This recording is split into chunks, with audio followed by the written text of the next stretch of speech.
প্রিয় শ্রোতৃবৃন্দ, আজকে আমার বিষয়বস্তুর নাম হবে নেশাদার দ্রব্য। নেশা জিনিসটা কি? নেশা কি থেকে তৈরি হয়? নেশা খেলে আমাদের কত নেকি ইবাদত কবুল হয় না। নেশাদার দ্রব্য যে নেশা পান করলে মস্তিষ্ক ঠিক রাখে না, সেটাকে বলা হয় নেশা। তো মদ জিনিসটা কি? প্রথমত মদ কোন নির্দিষ্ট জিনিসের নাম নয়। আমাদের সমাজে যেটা প্রচারিত রয়েছে যে যেটা বোতলে ভরা থাকে সেটাকে বলা হয় মদ। চিনা ওইটাকে মদ বলা হয় না। এক কথায় যে জিনিসটাকে নেশা লেগে যায় সেটাকে মদ বলা হয়। মদ কোন জিনিসের নির্দিষ্ট কোন জিনিসের নাম নয়। মদ যেটা বোতলে থাকে সেটাও মদ, যেটা প্যাকেটে থাকে সেটাও মদ, গুলটাও মদ, বিড়িটাও মদ, সিগারেটটাও মদ, খৈনিটাও মদ, ইয়াবাটাও মদ, হিরোইনটাও মদ, ড্রাগসটাও মদ। এক কথায় যে জিনিসটা খেয়ে মস্তিষ্ক ঠিক থাকে না সেই জিনিসটা হচ্ছে মদ। এবার আপনি বলবেন যে মদ আমরা জানি যে বোতলে ভরা থাকে সেটাকে বলা হয় মদ। জি না, মদ আপনি বলছেন যে আমি বিড়ি কিংবা সিগারেট খাই, আমার মস্তিষ্ক ঠিক থাকে। যদি আপনাকে অনেকগুলো তামাক বের করে দেওয়া হয় সিগারেট থেকে, তাহলে আপনার ব্রেন খুলে যাবে, বেহুশ হয়ে যাবে, মাথা ঠিক থাকবে না, তাহলে এটাকে বলা হয় মদ। আপনি বলবেন যে আমি কেন অতটা জর্দা খাবো, আমি কেন অতটা তামাক খাবো? তাহলে এই বাচ্চাটিকে যদি আপনি সেই বিড়িটা টানতে দেন তাহলে সে মাথা ঘুরে পড়ে যাবে। যেটা নেশা বেশি খেলে নেশা লাগে, সেটা কম খেলেও নেশা হয়, সেটা হচ্ছে মদ। মদ সম্পর্কে আল্লাহ রাসূল সাল্লাল্লাহু আলাইহি ওয়াসাল্লামকে সাহাবীগণ জিজ্ঞাসা করেছিলেন, ইয়াসআলুনাকা আনিল খামরি ওয়াল মাইসির। আল্লাহ রাব্বুল আলামিন বলেছেন, হে নবী, তোমাকে তারা জিজ্ঞাসা করবে মদ এবং জুয়া সম্পর্কে। ইয়াসআলুনাকা আনিল খামরি ওয়াল মাইসির, তোমাকে জিজ্ঞাসা করবে মদ এবং জুয়া সম্পর্কে। কুল, তুমি বলো, ফিহা ইসমুন কাবীর, এটা হচ্ছে একটি বড় গুনাহ। এই আয়াতে আপনাকে বোঝাতে চেয়েছে যে সেটা একটি বড় গুনাহ।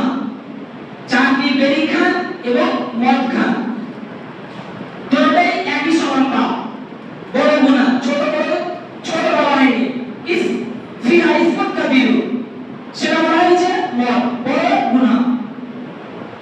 কারা জিজ্ঞাসা করেন? সাহাবীগণ জিজ্ঞাসা করেছেন যখন মদ হালাল ছিল। আল্লাহ রাব্বুল আলামিন রাসূল সাল্লাল্লাহু আলাইহি ওয়াসাল্লামকে বলেছেন, তোমাকে জিজ্ঞাসা করবে কি সম্পর্কে? মদ এবং জুয়া সম্পর্কে, যারা তারা ভালোভাবে জেনে যায় যে জিনিসটা আসলে কি হারাম। এর কারণে মহান আল্লাহ রাব্বুল আলামিন সূরা মাইদার মধ্যে বলেছেন, ইয়া আইয়ুহাল্লাযীনা আমানু, হে ঈমানদারগণ, হে বিশ্বাসীগণ, ইন্নামাল খামরু ওয়াল মাইসির, নিশ্চয় মদ ও জুয়া, ওয়াল আনসাব, মূর্তি পূজা, ওয়াল আজলাম, ভাগ্য নির্ধারণ করা, রিজসুম মিন আমালিশ শাইতান, এটা হচ্ছে শয়তানের কুকর্ম, এটা হচ্ছে শয়তানের আমল। এবার এই চারটি জিনিস আমরা যে মুসলমান হয়ে ঈমানদার হয়ে খাই পান করি, তাহলে এটা কার আমল? এটা কার আমল? রিজসুম মিন আমালিশ শাইতান, এটা হচ্ছে শয়তানের আমল। আমরা রাসূলের হাদিসকে মানতে গিয়ে যদি একটু বাড়িয়ে মানতে যাই, তাহলে আমাদের ঠিকানা ভয়াবহ হয়ে যাবে, জাহান্নাম হয়ে যেতে পারে। কিন্তু আমি আপনি রিজসুম মিন আমালিশ শাইতান, শয়তানের আমল করছি, তাহলে আমার ঠিকানা কোথায় যেতে পারে? একটু ভেবে দেখবেন।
আপনাকে হুকুম করা হয়েছে আয়াতে ফাজতানিবু লাআল্লাকুম তুফলিহুন, যদি তোমরা দূরে থাকো, বেঁচে থাকো রিজসুম মিন আমালিশ শাইতান থেকে, আশা করলে তোমরা কল্যাণ প্রাপ্ত হবে। আশা করলে তোমরা সফলওয়ালা ব্যক্তি হতে পারো। আমরা তো দূরেই থাকতে পারছি না, মদের সাথে বিভক্ত হয়ে আছি। রাস্তায় ঘাটে বিড়ি টানছি, রাস্তায় ঘাটে বিমান চালাচ্ছি, রাস্তায় ঘাটে গরু ঘুষছি, রাস্তায় ঘাটে খনি খাচ্ছি, কোনো যাই আসে না। তাহলে এটা ভাবা উচিত যে রিজসুম মিন আমালিশ শাইতান, শয়তানের আমল করে আমরা কোথায় যাব? জাহান্নামে যাব। তাহলে আপনি কি চান জাহান্নামে যেতে? কেউ চায় না। আমরা সবাই চাই যে ভালো জায়গায় যাই, কিন্তু ভালো জায়গা যাওয়ার আপনাকে প্রথমে ভালো আমল করতে হবে, সঠিক আমল করতে হবে। আপনাকে আয়াতে হুকুম করা হয়েছে ফাজতানিবু, তুমি ইজতিনাব করো, তুমি দূরে থাকো, তুমি বেঁচে থাকো। আপনাকে আয়াতে বাঁচতে বলা হয়েছে, বাঁচুন। সেই রিজসুম মিন আমালিশ শাইতান থেকে আপনি বাঁচুন, আপনি দূরে থাকুন সেই নেশাদার দ্রব্য থেকে, সেই মদ থেকে, সেই গুলগুটকা বিড়ি সিগারেট খৈনি থেকে আপনি দূরে থাকুন। কেন আপনি তার সাথে জড়িত হয়ে যাচ্ছেন? শয়তান আমল কেন করছেন আপনি? আপনার কি কোনো মস্তিষ্কে যাচ্ছে না যে আমি মদ পান করে, সিগারেট খেয়ে আমার কতটা ক্ষতি হয়? আল্লাহ রাব্বুল আলামিন আপনি ডাইরেক্ট অপমান করছেন, যে আল্লাহ রাব্বুল আলামিন আপনাকে একটি গোটা শরীর আমানত হিসেবে দিয়েছেন, যেই যুগে আপনাকে কোরআন তেলাওয়াত করা উচিত সেই যুগে আপনি বিড়ি টানছেন, সেই যুগে আপনি মদ পান করছেন। আপনার প্রতি লানত করা উচিত। যেই মুখ আপনাকে কোরআন তেলাওয়াতের জন্য আল্লাহ রাব্বুল আলামিন আমানত হিসেবে দুনিয়াতে পাঠিয়েছেন, সেই মুখে আপনি বিড়ি পান করছেন, এবং বিড়ি পান করে যে ধোঁয়াটা ভিতরে যায়, সেই ধোঁয়াটা ভিতরে গিয়ে ফুসফুস আপনার নষ্ট হয়ে যাচ্ছে। আল্লাহ আপনাকে আপনি তো খেয়াল করে দিচ্ছেন। প্রিয় শ্রোতা মণ্ডলী, আপনাকে কোরআনুল কারীম এবং হাদিস বুঝতে হবে, তার প্রতি গৌর ফিকির করতে হবে। হাদিসের প্রতি তো আমরা গৌর ফিকির করি না, কোরআনকে তো আমরা গৌর ফিকির করি না, বিড়ি সিগারেট নিয়ে আমরা গৌর ফিকির করি। যে আমরা বিড়ি সিগারেট এই দিন একটা খাবো না, কালকে কয়টা খাবো, এটাই আমরা গৌর ফিকির করে থাকি। হাদিস উসমান রাদিয়াল্লাহু তাআলা আনহু থেকে বর্ণিত, তিনি বলেন রাসূল সাল্লাল্লাহু আলাইহি ওয়াসাল্লাম বলেছেন, ইজতানিবুল খামর, তোমরা নেশাদার দ্রব্য থেকে বেঁচে থাকো, তোমরা মদ, জুয়া, গুলগুটকা বিড়ি সিগারেট থেকে বেঁচে থাকো। ফিহা উম্মুল খাবাইস, সেটা কি? যাবতীয় খারাপ কাজের মা। মদ যাবতীয় অশ্লীল কাজের, খারাপ কাজের মা। আপনি যদি মদ পান করেন তাহলে আপনি জিনা করে নিতে পারেন। আপনি যদি মদ পান করেন তাহলে আপনি মানুষের কাতারও করে দিতে পারেন। আপনি যদি মদ পান করেন তাহলে আপনি চুরি করে নিতে পারেন। মদ এমন একটি বড় গুনাহ, যে মদ পান করে মস্তিষ্ক ঠিক থাকে না, সেই মদ দ্রব্য দিয়ে আপনাকে সব কিছু করে নিতে পারা যায়।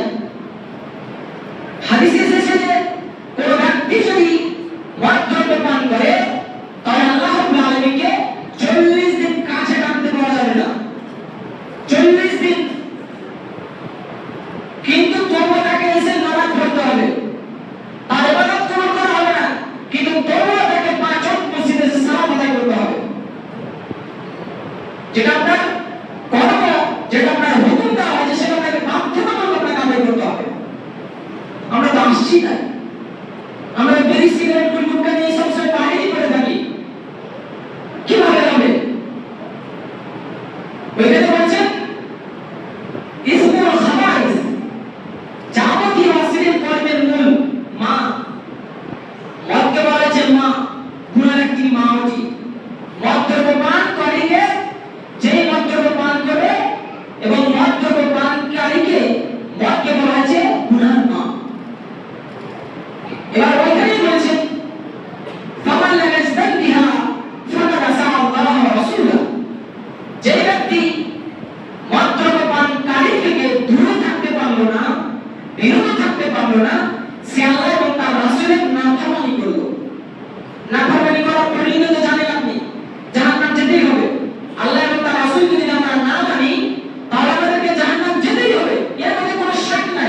ফিহা, এখন আপনি তাকে নিক্ষেপ করাবেন, তাকে দাখিল করবেন, তাকে সেই জাহান্নামে প্রবেশ করাবেন।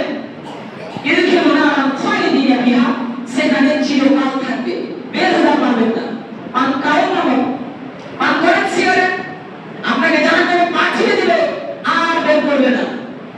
এই হাদিসে পাওয়া, এই আয়াতে আল্লাহ রাব্বুল আলামিন বলেছেন ইউদখিলুনা খালিদিনা ফিহা, ফিহা অর্থ হচ্ছে চিরকাল, থেকে যাবে, আর বের হতে পারবে না জান্নাত থেকে। করেন না পান, করেন সিগারেট পান, করেন হিরোইন পান, যদি আপনি জাহান্নামে যেতে চান তাহলে আপনি মদ পান করেই যান। এই আয়াত আল্লাহ রাব্বুল আলামিন বলেছেন ওয়ালাহু আযাবুন মুহিন, এবং তাকে অপমানজনক শাস্তি দেওয়া হবে, তাকে অপমান করা হবে। যারা নেশাদার দ্রব্য পান করবে, যারা নেশাদার দ্রব্য থেকে বেঁচে থাকবে না, যারা নেশাদার দ্রব্য থেকে দূরে থাকবে না, এদেরকে মহান আল্লাহ রাব্বুল আলামিন অপমানজনক শাস্তি দেবেন। দ্বিতীয় নম্বর হাদিস, হাদিসে রাবি আব্দুল্লাহ ইবনে হাদিসে রাবি ইবনে উমর রাদিয়াল্লাহু তাআলা আনহু থেকে বর্ণিত, তিনি বলেন রাসূল সাল্লাল্লাহু আলাইহি ওয়াসাল্লাম বলেছেন কুল্লু মুসকিরিন খামর, প্রত্যেকটা জিনিস যে নেশাদার দ্রব্য সেটাই হচ্ছে মদ। কুল্লু মুসকিরিন হারাম, এবং মদটাই হচ্ছে হারাম। আমি আপনি ভাবি যে সিগারেট কিংবা বিড়ি গুড়গুড়টা এটা মদ নয়, জি না। আমি প্রথমে বলেছি যে মদ কোন জিনিসের, নির্দিষ্ট কোন জিনিসের নাম নয়। যে ভাববেন যে বোতলে ভরা থাকে, সেই বোতলে কাঁচের বোতলে ভরা থাকে, সেই বোতলটা কি মদ? জি না। যে আপনি হাতে নিয়ে ঘুরে বেড়াচ্ছেন সেটাও মদ। হাদিসে রাবি আব্দুল্লাহ ইবনে উমর রাদিয়াল্লাহু তাআলা থেকে বর্ণিত, তিনি বলেন রাসূল সাল্লাল্লাহু আলাইহি ওয়াসাল্লাম বলেছেন কুল্লু মুসকিরিন খামর, নেশাদার দ্রব্য জিনিস হচ্ছে মদ। ওয়া কুল্লু মুসকিরিন হারাম, এবং মদ হচ্ছে হারাম।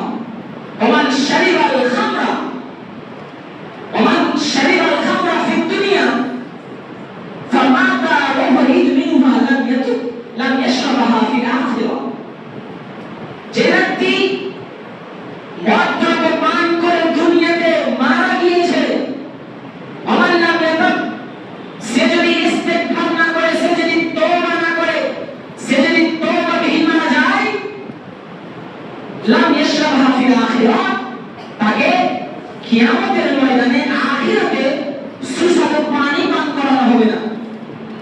আমি আপনি চাই যে কিয়ামতের ময়দানে রোদের তাপের কারণে আমরা পিপাসা হয়ে যাব, আমি পানি পান করব, মহান আল্লাহ রাব্বুল আলামিন আপনাকে পানি পান করতে দিবেন না।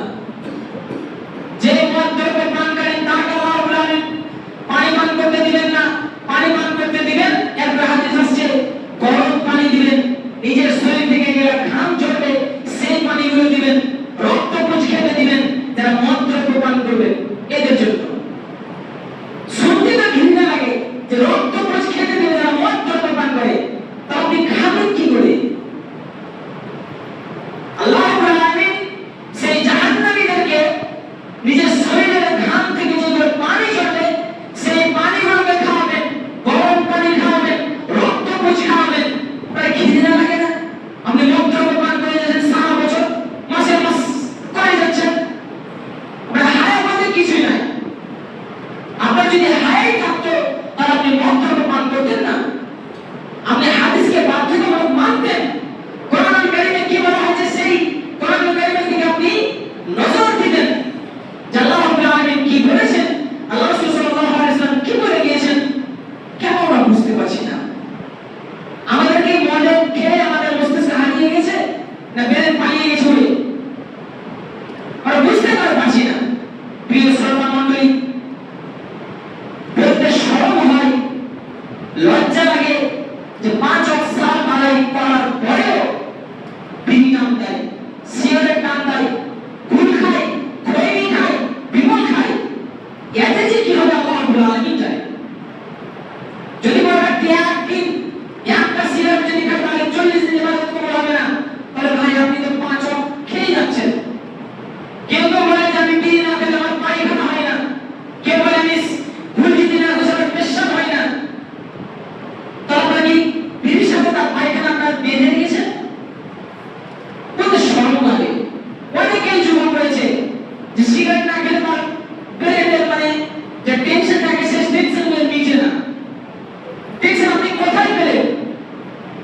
ক্ষেত্রে আমার এই যে 21 বছর পর্যন্ত আমি তো টেনশন বলতে কোনো জিনিসই জীবন পাই না, যে টেনশন হয় জীবনে। আর বলছি যে সিগারেট না খেলে আমার টেনশন পাই না, বিড়ি না খেলে আমার পায়খানা হয় না, ঘুম না পেলে আমার জিন্দেগি কাটে না। প্রিয় শ্রোতা মণ্ডলী, আপনি যে হিসাব রেখেছেন সেই হিসাব পরিবর্তন করুন, নচেত আপনার পরকাল খারাপ হবে। আল্লাহ রাসূল সাল্লাল্লাহু আলাইহি ওয়াসাল্লাম হাদিসের রাবি আব্দুল্লাহ ইবনে জাবের রাদিয়াল্লাহু তাআলা আনহু থেকে বর্ণিত, তিনি বলেন রাসূল সাল্লাল্লাহু আলাইহি ওয়াসাল্লাম বলেছেন, রাসূল সাল্লাল্লাহু আলাইহি ওয়াসাল্লাম বলেছেন যে ইন্না আলাল্লাহি আহদান লিমান শারিবা আল মুশকিরা, আল্লাহ রাব্বুল আলামিন ওয়াদা করে রেখেছেন যারা মদ দ্রব্য পান করবে। এই হাদিসে রাসূল সাল্লাল্লাহু আলাইহি ওয়াসাল্লাম বলেছেন আল্লাহ রাব্বুল আলামিন ওয়াদা করে রেখেছেন যারা মদ দ্রব্য পান করবে, যারা গরমুকাস বিড়ি সিগারেট খৈনি আমরা হেরোইন ড্রাগস পান করবে, আল্লাহ রাব্বুল আলামিন তাদের জন্য ওয়াদা করে রেখেছেন কি আইয়াসকিউ ফি দিনাতাল খাবার, তাদেরকে দিনাতাল খাবার পান করানো হবে, তাদেরকে দিনাতুল খাবার পান করানো হবে। তখন সাহাবীরা বলছেন কিলা ইয়া রাসূলুল্লাহ ওয়া মা দিনাতুল খাবার, হে আল্লাহর রাসূল সাল্লাল্লাহু আলাইহি ওয়াসাল্লাম দিনাতুল খাবার জিনিসটা কি? হে আল্লাহর রাসূল সাল্লাল্লাহু আলাইহি ওয়াসাল্লাম দিনাতুল খাবার কি খাদ্য? হে আল্লাহর রাসূল সাল্লাল্লাহু আলাইহি ওয়াসাল্লাম দিনাতুল খাবার জিনিসটা কি? রাসূল সাল্লাল্লাহু আলাইহি ওয়াসাল্লাম বলেন মা আরাকু আহলিন নার, জাহান্নামীদের শরীর থেকে যে ঘামগুলো পড়বে, ওদের তাপে যে ঘামগুলো ঝরবে, কার একতা থাকবে, কার একতা থাকবে, কার হাবুডুবু খাবে, সেই পানিগুলোকে বা আবসারাতু আহলিন নার এবং রক্তপুঞ্জগুলোকে তাদের খাদ্য তৈরি করা হয়েছে, তাদেরকে খিলানো হবে কিয়ামতের মাঠে জাহান্নামে। প্রিয় শ্রোতা মণ্ডলী, এই হাদিস যদি আপনি পাক্কা ঈমানদার হয়ে থাকেন, যদি আপনি মুসলমানের বাচ্চা হয়ে থাকেন, তাহলে আপনার কলিজাতে আঘাত করবে যে আমি মুসলমানের ঘরে জন্ম নিয়ে আমি কেন রক্তপুঞ্জ পান করবো কিয়ামতের ময়দানে, আমি কেন রক্তপুঞ্জ পান করবো কিয়ামতের ময়দানে, আমি কেন গরম পানি পান করবো, এই গরম পানি পান করার পরে আমার নারী ভিতরে বের হয়ে যাবে। আপনার শরম হওয়া উচিত যে আপনি মুসলমানের ঘরে জন্ম হয়ে আপনি জাহান্নামে যাবেন, আপনার লজ্জা হওয়া উচিত। আল্লাহ রাসূল সাল্লাল্লাহু আলাইহি ওয়াসাল্লাম সাহাবীরা বলেছেন ইয়া আল্লাহ রাসূল সাল্লাল্লাহু আলাইহি ওয়াসাল্লাম দিনাতুল খাবার জিনিসটা কি? তখন রাসূল সাল্লাল্লাহু আলাইহি ওয়াসাল্লাম বলেছেন মা আরাকু আহলিন নার, যারা জাহান্নামীদের শরীর থেকে ঘাম ঝরবে, ওই গরম পানি হবে এবং রক্তপুঞ্জ আবসারাতু আহলিন নার, রক্তপুঞ্জ জাহান্নামীদেরকে খাওয়ানো হবে। শুনে তো ঘৃণা লাগে, রক্তপুঞ্জ কি কেউ খাবে? এখন খেয়ে দেখেন তো কেউ যারা মদ দ্রব্য পান করেছেন, খেয়ে দেখবেন কেমন টেস্ট লাগে।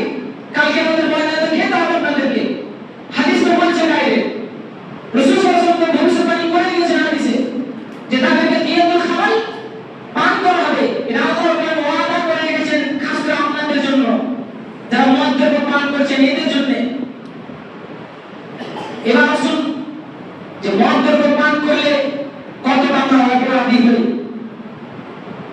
যদি এই হাদিসের ব্যাখ্যা বুঝতে পারা যায় তাহলে আমরা ডাইরেক্ট শিরক করে দিই মদ দ্রব্য পান করলে। দেখবেন হাদিসে আবু হুরায়রা রাদিয়াল্লাহু তাআলা আনহু থেকে বর্ণিত, তিনি বলেন রাসূল সাল্লাল্লাহু আলাইহি ওয়াসাল্লাম বলেছেন মুদমিনুল খামর কাআবিদুল ওয়াসাদি, রাসূল সাল্লাল্লাহু আলাইহি ওয়াসাল্লাম বলেছেন যারা নেশাদার দ্রব্য পান করবে তারা মূর্তি পূজকের ন্যায় অপরাধী হবে। মূর্তি পূজক কারা করে? হিন্দুরা, যারা জান্নাতে যাবে না, যারা দেবতার পূজা করে, সরস্বতী, ভগবতী, কালী, দুর্গা, যাবতীয় তাদের ইত্যাদি যাদের মূর্তি পূজা রয়েছে, সেই মূর্তি পূজা করে যতটা অপরাধী হয় ততটা আপনি বেশি অপরাধী হন, কারণ আপনি জান্নাতে যাবেনই না। পান কেন করছেন? এই হাদিসগুলো আপনি কোনদিন শুনেননি? প্রত্যেক বছর পরে একবার শুনেছেন এই হাদিস, প্রত্যেকটা বছরে যত পরিবেশে তত করবে নেশাদার দ্রব্য হারাম, নেশাদার দ্রব্য হারাম। কেন আপনি মানছেন না? আল্লাহ রাব্বুল আলামিন কোরআনুল কারীমের মধ্যে বলেছেন যাদের কান আছে কান থেকেও শুনে না, চোখ আছে চোখ থেকেও দেখে না, অন্তর আছে অন্তর থেকেও বুঝে না, উলাইকা কালানাম, এরা হচ্ছে চতুষ্পদ জন্তুর মতো, এরা হচ্ছে চতুষ্পদ জন্তুর মতো, এরা হচ্ছে গরু ছাগলের মতো, এরা হচ্ছে কুকুর শিয়ালের মতো, মানে হচ্ছে তার থেকেও খারাপ। কুকুর শিয়াল বলতে জানোয়ার হয়,